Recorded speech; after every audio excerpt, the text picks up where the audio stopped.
अस्सलाम वालेकुम भई 2 या 3 बहुत इंटरेस्टिंग केसेस मैंने आप लोगों के साथ क्विकली डिस्कस करने हैं। पहला केस ये था कि मेरे एक पेशेंट को लगा कि उन्होंने इंटरमिटेंट फास्टिंग किया तो उनका यूरिक एसिड बढ़ गया।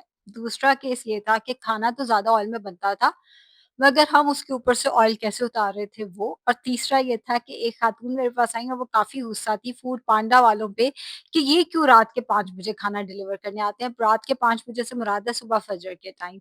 तो एक-एक करके ज़रा तीनों चीज़ें डिस्कस कर लेते हैं। सबसे पहले intermittent fasting and uric acid इसको डिस्कस करते हैं। पेशेंट के साथ कोई 2 या 3 दिन पहले कंसल्टेशन हुई है और इन्होंने मुझे कहा कि मैंने ना आपके डाइट प्लान्स देख के बहुत वेट लॉस किया है। मैं आपके डाइट प्लान इससे पहले इंटरनेट से देखता था और उसमें मैंने इंटरमिटेंट फास्टिंग को फॉलो किया।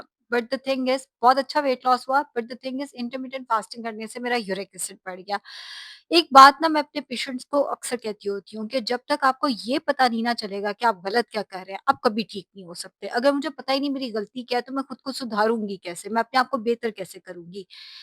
जब मैंने उनसे उनका रिकॉल लिया, तो उसमें जंक फूड डेली बेसिस पे था और जंक फूड की अगर हम बात करें तो उसमें बीफ के बर्गर्स भी थे, उसके अंदर ढेर सारी सॉस लगे हुए शॉर्मा, रैप, हर चीज़। मतलब रोज़ रात का खाना बाहर से ही खाना है, ऑल्दो पेशेंट इंटरमिटेंट फास्टिंग के ऊपर है। तो एक चीज़ हमने समझनी है कि इससे इंटरमिटेंट फास्टिंग से आपका यूरिक एसिड नहीं बढ़ा। 2 चीज़ें एक वक़्त पे हो रही थी। वो पहली चीज़ ये थी कि आप रोज़ बाहर का खाना खा रहे थे। दूसरा ये था कि आप अपनी तरफ से इंटरमिटेंट फास्टिंग पे थे। कई दफ़ा ये होता है कि हम ना इंटरमिटेंट फास्टिंग में ये करते हैं कि सुबह नाश्ता किया, रात का खाना बाहर से खा लिया। हमारी भी सैटिस्फैक्शन हो जाती है कि भई हमें जंक फूड मिल गया, हम 2 मील्स पे चले जाते हैं और वेट लॉस शुरू हो जाता है। लेकिन अगर आप ये देखें कि आप रोज़ का खाना बाहर से खा रहे हैं, कैसे हो सकता है कोलेस्ट्रॉल ना बढ़े? कैसे हो सकता है फैटी लिवर का मसला ना आए? कैसे हो सकता है आपके हार्ट के इश्यूज़ ना शुरू हों? अगर डेली बेसिस पे लंबे अरसे के लिए आप बाहर से खाना खाते रहेंगे तो ये होगा। और जिन क्लाइंट की मैं बात कर रही हूँ उन्होंने कोई 1.5 साल इस पैटर्न को फ़ॉलो किया कि वो ऑफ एंड ऑन इंटरमिटेंट शुरू करते थे, लेकिन वो जब भी इंटरमिटेंट शुरू करते थे, वो बाहर का खाना खाते होते थे अपने आप को सैटिस्फाई करने के लिए, बट वो 2 मील्स पे चले जाते थे। अब वेट लॉस होता था उन 2 मील्स की वज़ह से एंड यूरिक एसिड बढ़ता था बीफ बर्गर्स खाने की वज़ह से, दुम्बे की कड़ाहियाँ खाने की वज़ह से, सो एंड सो। मैं समझती हूँ कि जंक फूड की क्रेविंग हम सबको होती है। बड़ी बुरी बात है कि ये इतनी नॉर्मलाइज़ हो गई है जिसकी कोई इंतहा नहीं है। मैंने बहुत सारे लोगों को कहते सुना है कि आप अपने कैलोरी डेफ़िसिट में रहो, बेशक आप जो मर्ज़ी खा लो। इस पे मैंने पहले भी एक दफ़ा बात की थी कि जब आपने 600 कैलोरीज़ ही खानी है, तो वो 600 कैलोरीज़ मैकडॉनल्ड के बर्गर से आ रही हैं या घर के कम ऑयल में बने रोटी-चावल से आ रही हैं, इससे क्या फ़र्क पड़ता है? इससे फ़र्क पड़ता है कि जो मैकडॉनल्ड का बर्गर है, उसमें जो नमकियात हैं, वो आपके हार्ट हेल्थ के लिए, आपकी किडनी के लिए, आपके लिवर के लिए नहीं अच्छी। और इसके साथ-साथ उसमें जो प्रिजर्वेटिव है, प्लस जो उसके अंदर बहुत ज़्यादा प्रोसेस्ड फूड डला हुआ है, वो आपके लिए नहीं अच्छा।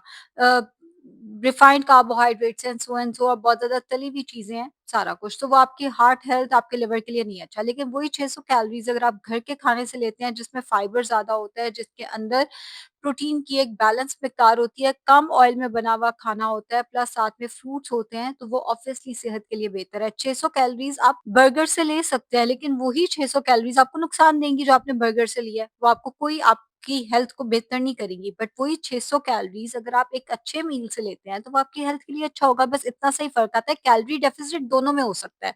आप 600 लेट्स से आप 1000 कैलोरीज़ पे हैं फॉर एग्ज़ाम्पल, एक एग्ज़ाम्पल दे रही हूँ, अब इसमें मेरे पीछे नहीं पड़ जाना कि 1000 कैलोरीज़ एंडोर्स कर दी।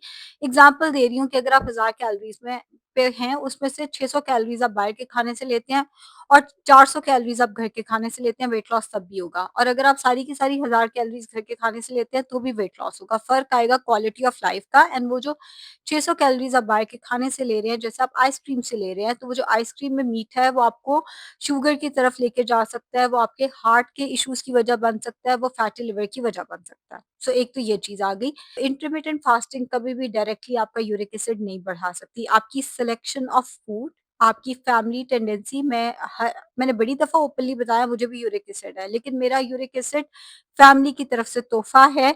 बल्कि आज मुझे मेरी बहन फातिमा का मैसेज आया हुआ था, पहले मुझे और अब्दुल्ला को था, मेरा यूरिक एसिड ज़्यादा था और जो मेरा सबसे छोटा भाई है अब्दुल्ला, उसका यूरिक एसिड ज़्यादा था। आज मुझे मेरी बहन का भी मैसेज आया हुआ था, मेरा यूरिक एसिड बढ़ गया।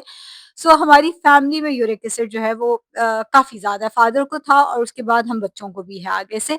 सो ये इसमें फैमिली की आपकी जो जीन्स है वो बहुत ज़्यादा मैटर करते हैं। कुछ लोगों में वैसे ही नेचुरली टेंडेंसी होती है कि उनका यूरिक एसिड हायर साइड पे रहता है। फिर आपका लाइफ़स्टाइल बहुत ज़्यादा मैटर करता है, आपकी फिज़िकल एक्टिविटी बहुत ज़्यादा मैटर करती है एंड सबसे इम्पोर्टेंट चीज़ आपका फूड इनटेक है। अगर आप डेली बीफ बर्गर्स खाएँगे, डेफ़िनिटली यूरिक एसिड बढ़ सकता है। दूसरी चीज़, मेरे पास एक और पेशेंट आई, वो कहती कि हम खाना जो है ना वो अपना मेरे घर में बड़े तेल में बनता है, लेकिन मैंने बड़ा अच्छा सॉल्यूशन निकाला हुआ है, मैं उसके ऊपर से रोज़ तेल रिमूव करके वापस बोतल में डाल देती हूँ। मैं सर पकड़ के बैठ गई, एक ऑयल जिसमें आपने खाना बनाया और भून-भून के पकाया, उसके बाद आपने वो ऑयल रिमूव किया और वापस उसी बोतल में डाल दिया और कल उसी उसी में दोबारा कुकिंग होगी, वो दोबारा हीट किया जाएगा। ये ज़हर है जो आप अपने लिए तैयार कर रहे हैं, इस तरह उसको वापस ऑयल में डाल के वो वाली बचत मत करें। बचत अगर आपने करनी है ना, आप ये करें कि खाना कम ऑयल में बने, ये होना चाहिए।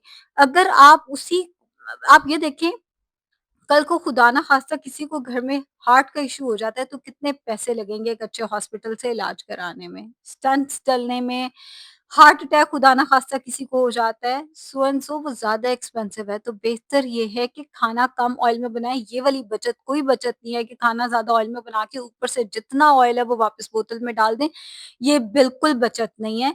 ये ज़हर है जो अपने आप को दे रहे हैं, आप अपने बच्चों को, अपने स्पाउस को दे रहे हैं, आप ये वाली बचत आपने नहीं करनी। ऑल्सो एक और चीज़ आप क्लियर कर लें कि खाने ने अपने अंदर, जैसे मैं चिकन बनाऊँ, फॉर एग्ज़ाम्पल मैं 1 किलो चिकन अगर आधा किलो चर्बी में बना लूँ और फिर मैं उसके ऊपर से वो जो जब चर्बी पिघली हुई हो वो सारी जमा कर लूँ अलहदा दोबारा एक कंटेनर के अंदर, जो चिकन है उसने अपने अंदर तब तक बहुत ज़्यादा चर्बी अब्ज़ॉर्ब कर ली होगी, वो चर्बी उसके अंदर ही रहेगी।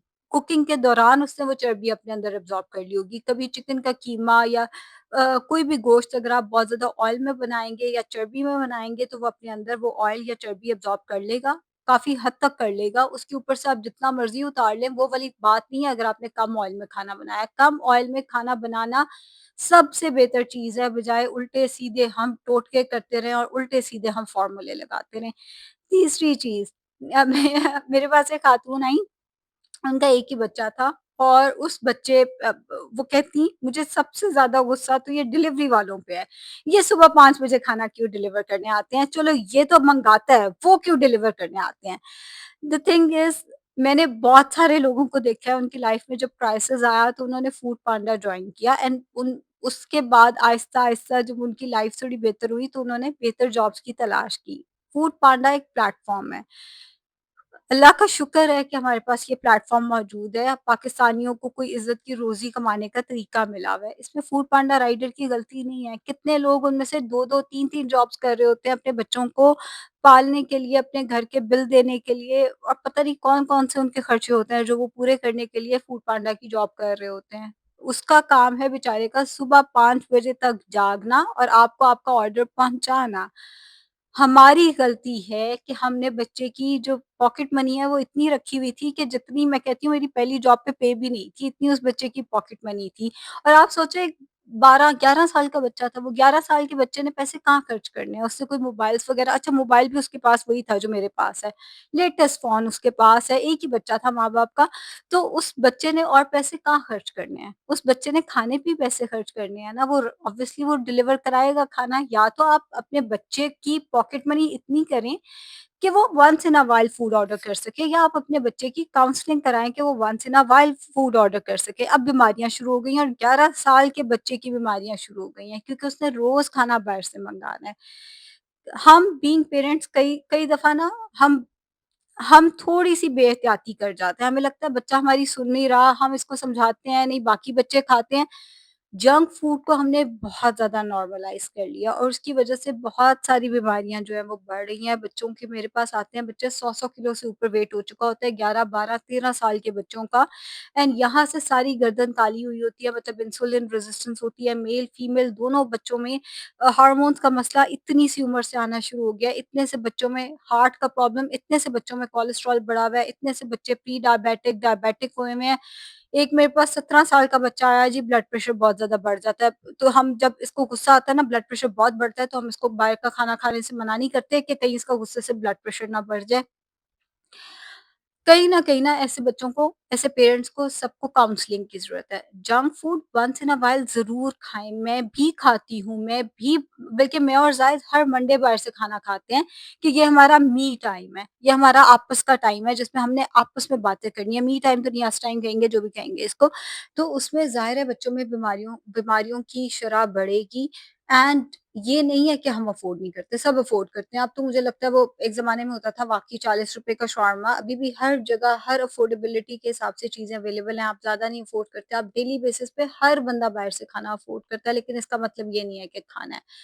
कितने लोगों को मैंने देखा है कि उन्होंने अपनी तफ़रीह ही खाने को बनाया हुआ है। रात को आना है, मेरे पास एक फैमिली आती है, वो सारी फैमिली को बीमारियाँ हैं, लेकिन उस फैमिली का मसला ये है कि हस्बैंड ने रोज़ खाना बाहर से खुद भी खाना है, बच्चों को भी खिलाना है, उनके लिए खुशी ये है।